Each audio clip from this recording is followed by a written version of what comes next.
Amis du ressuscité, bonjour. Voici l'épisode numéro 11 du journal de la peste. Suite logique de l'épisode 9 et 10, qui sont tous les deux consacrés à la communion, dans lesquels j'ai pu vous rappeler que Jésus n'a pas institué la communion spirituelle, mais la communion physique, et que c'est par conséquent celle-là que nous devons rechercher avec le plus d'attention et le plus vite possible. Et par ailleurs, il n'est pas automatique de communier à toutes les messes auxquelles on participe, pour nous rendre compte que la communion est un acte incroyablement beau, porteur de sens et de grâce, et que par conséquent nous devons correspondre à cette grâce, et en particulier grâce à la réception fréquente du sacrement de la réconciliation, de la confession. Et j'aborde aujourd'hui l'épineuse question des personnes divorcées remariées. En me posant 2 ou 3 questions, je ne reviens pas sur la règle, vous la connaissez, tout le monde connaît cette règle, selon laquelle une personne qui est divorcée remariée ne doit pas s'approcher de la communion. Et je vais essayer de répondre plutôt à d'autres questions qui sont moins connues peut-être, moins débattues, moins développées. Premièrement, s'agit-il uniquement des personnes divorcées remariées? Deuxièmement, quel est le lien entre le mariage et la messe? C'est intimement lié. Troisièmement, qu'est-ce que le pape François nous apporte? Et quatrièmement, je parlerai d'un personnage qu'on oublie souvent dans cette affaire, et qui est pourtant un personnage tout à fait central et indispensable dans cette discussion. Bon, je n'en dis pas plus. S'agit-il uniquement des personnes divorcées remariées?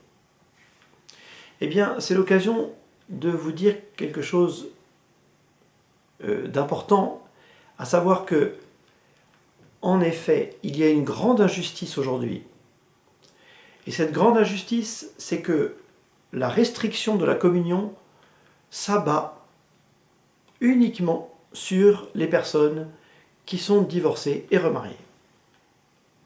On a l'impression que les seuls pécheurs de l'Église, c'est les personnes divorcées et remariées.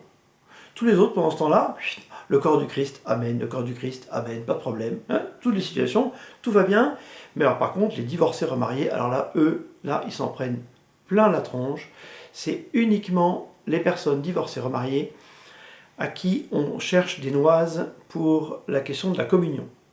Et ceci est gravement injuste. C'est doublement injuste d'ailleurs parce qu'ils ont déjà subi, pour beaucoup d'entre eux, l'injustice d'avoir connu des difficultés d'ordre conjugal,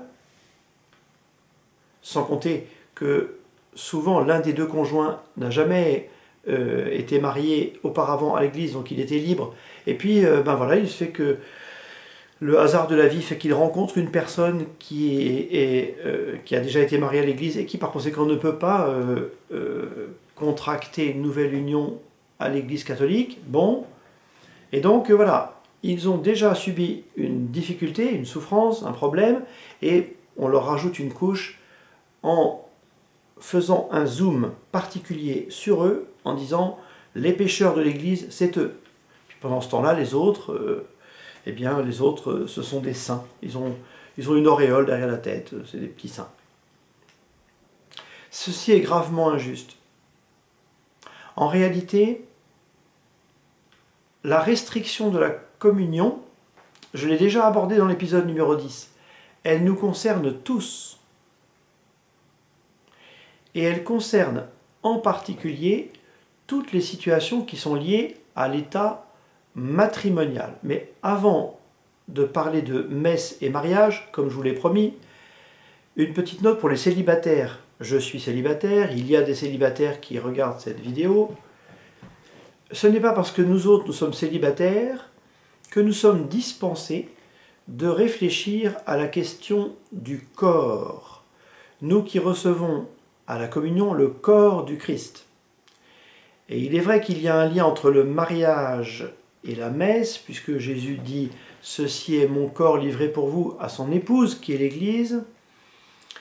Mais nous, célibataires, nous ne sommes pas dispensés, sous prétexte que nous n'avons pas de conjoint, nous ne sommes pas dispensés de réfléchir à la question du corps, n'est-ce pas?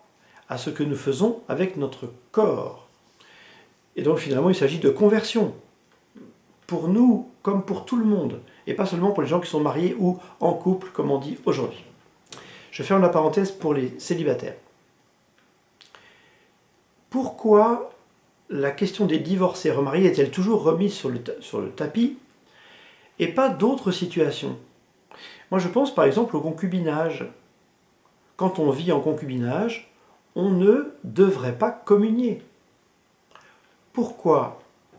Eh bien parce que l'on soit en concubinage ou divorcé et remarié, on dit symboliquement à la personne avec qui on vit, tu n'es pas mon épouse, tu n'es pas mon époux, mais ceci est mon corps livré pour toi. À la messe, Jésus, l'époux, dit à l'Église, l'épouse, ceci est mon corps livré pour toi. Et par conséquent, il y a un lien entre le don de son corps à son épouse légitime ou à une autre personne, ou à son époux légitime ou à une autre personne, et le fait que le Christ dise à la messe à son épouse « Ceci est mon corps livré pour toi », et l'Église répond la même chose. L'Église répond au Christ « Ceci est mon corps livré pour toi ». Il y a donc un lien très fort entre le mariage et la messe, et c'est pourquoi, en effet, une personne qui ne vit pas dans une situation matrimoniale, conjugale régulière, ne doit pas s'approcher de la communion. Mais pas seulement, les divorcés remariés, encore une fois de plus, et nous autres, nous ne sommes pas dispensés, même si nous avons une situation parfaitement régulière en apparence, eh bien nous sommes censés aussi rechercher une vraie conversion, une vraie pureté du corps et du cœur dans notre vie de tous les jours.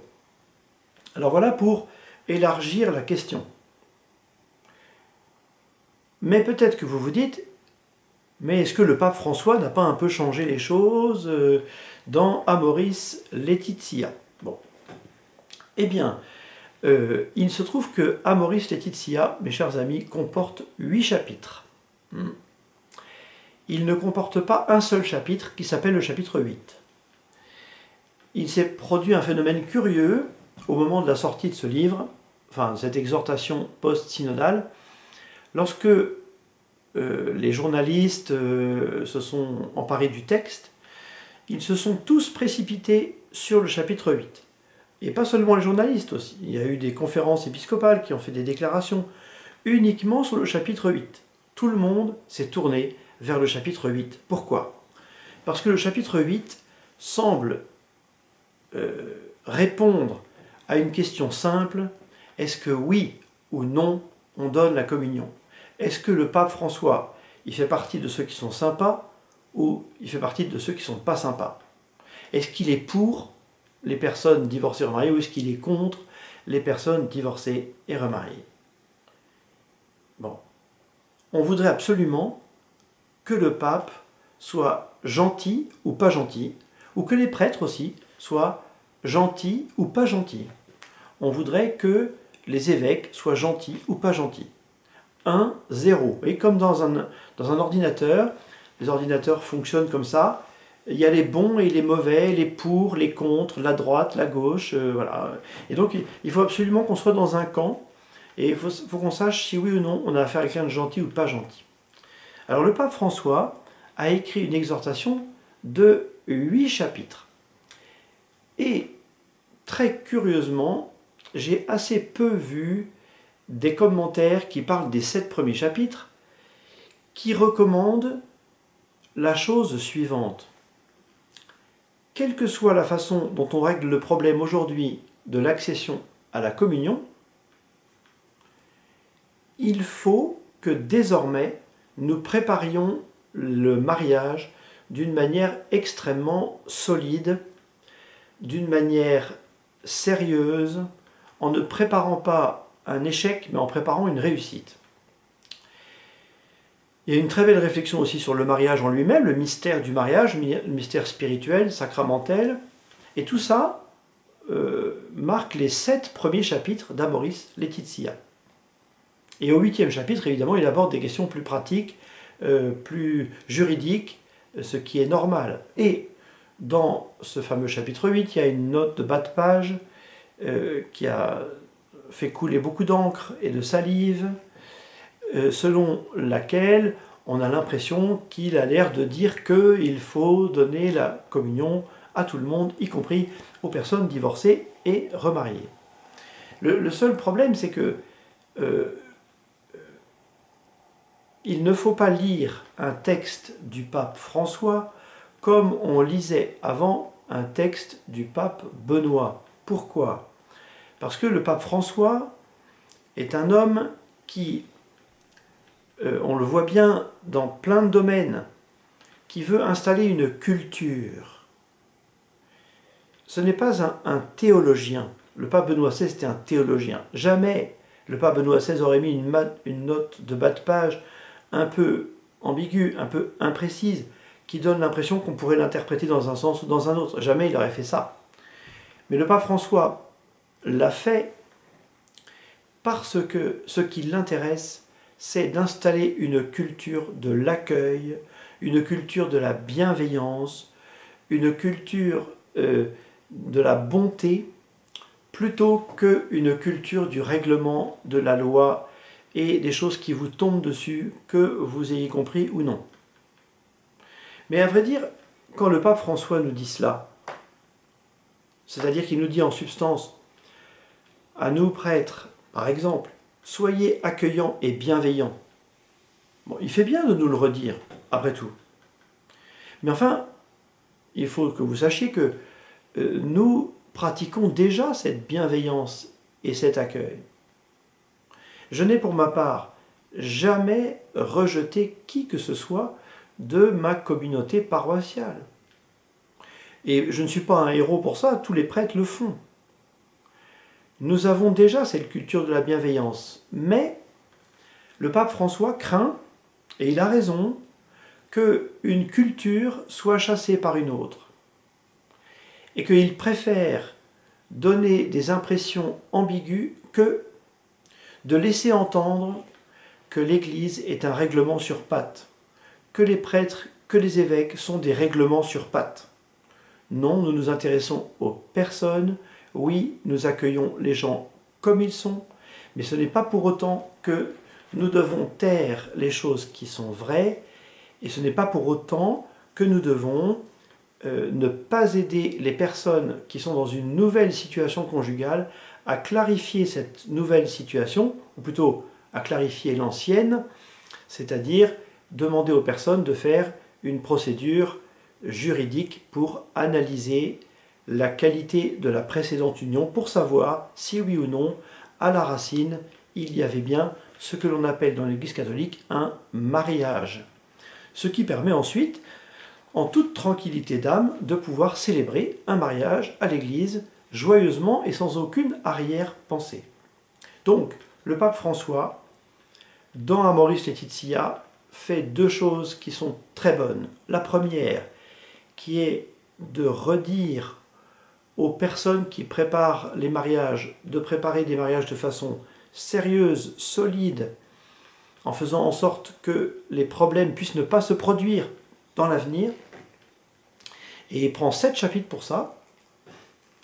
Et dans le 8e chapitre, il insiste sur la façon dont nous devons installer une culture de la bienveillance, de l'accueil et de la bonté dans la façon dont nous devons accueillir les personnes. Et ça, moi, j'adhère à 100%, pour l'avoir déjà vécu, bon, sans doute imparfaitement, mais pour l'avoir déjà vécu d'une manière très claire.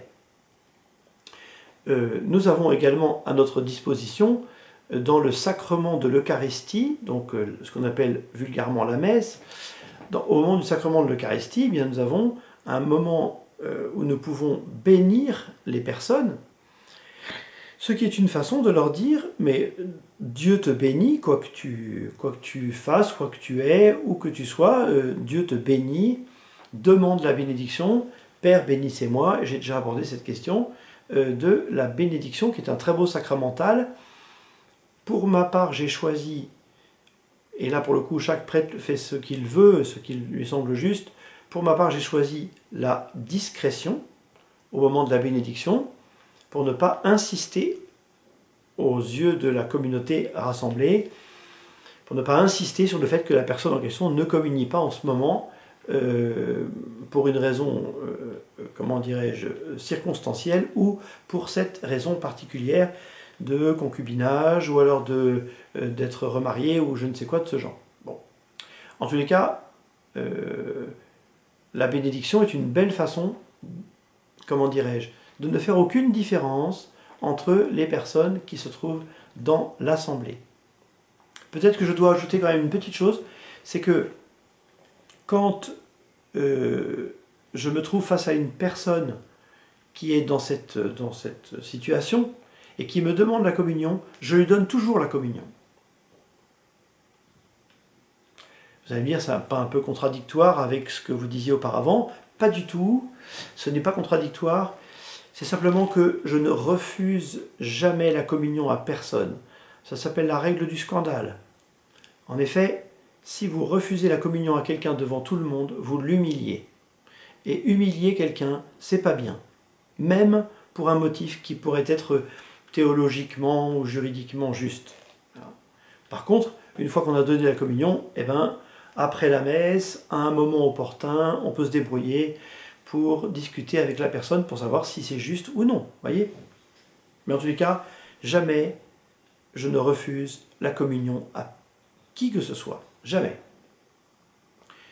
Encore une fois, voilà, le bien des personnes, la règle du scandale, le fait de ne pas humilier quelqu'un est beaucoup plus important encore que tout ce que nous pouvons dire sur l'accession à la communion.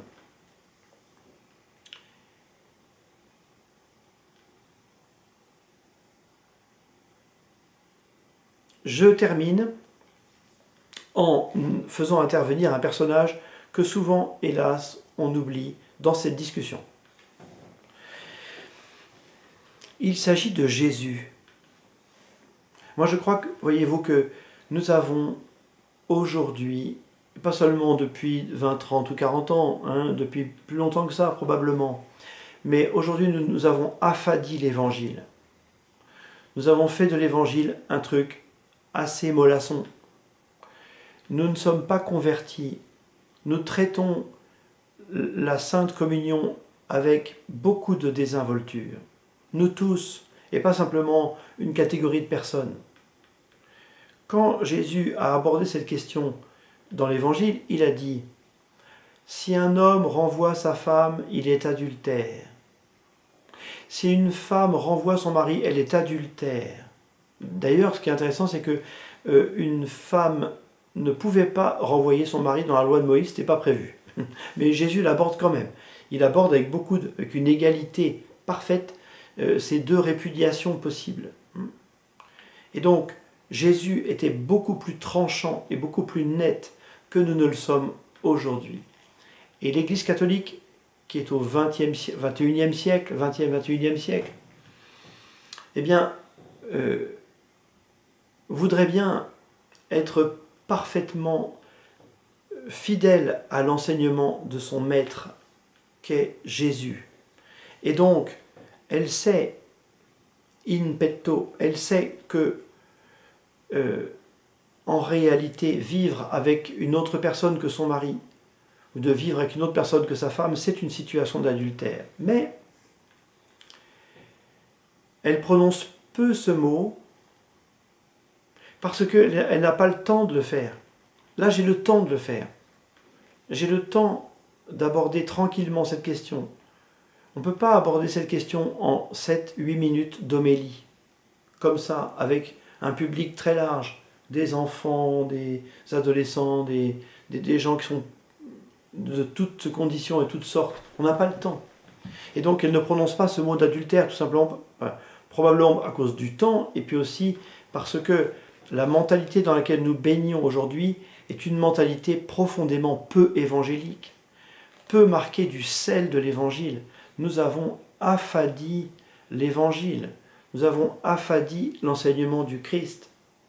Et donc le processus juridique par lequel nous faisons en sorte qu'un mariage soit reconnu comme n'ayant jamais existé, le lien, en tout cas le lien matrimonial, pas l'aventure de ces deux personnes, mais le lien conjugal qu'on appelle mariage, n'ait jamais existé, alors, une fois qu'on a prononcé ce jugement, on peut célébrer en toute tranquillité d'âme, à nouveau, si on peut dire, le sacrement de mariage, mais pour la première fois en réalité, avec toute la qualité juridique requise. Et donc, je crois hélas que nous avons beaucoup affadi ce que Jésus nous dit dans l'Évangile. En même temps, nous avons une autre mentalité, une autre culture, et donc l'Église catholique doit faire un numéro d'équilibrisme entre le marteau et l'enclume, entre d'un côté l'enseignement du Christ qui est assez clair, voire très clair, et la culture et la mentalité actuelle qui a tout plein de références qui ne sont pas baignées par l'Évangile.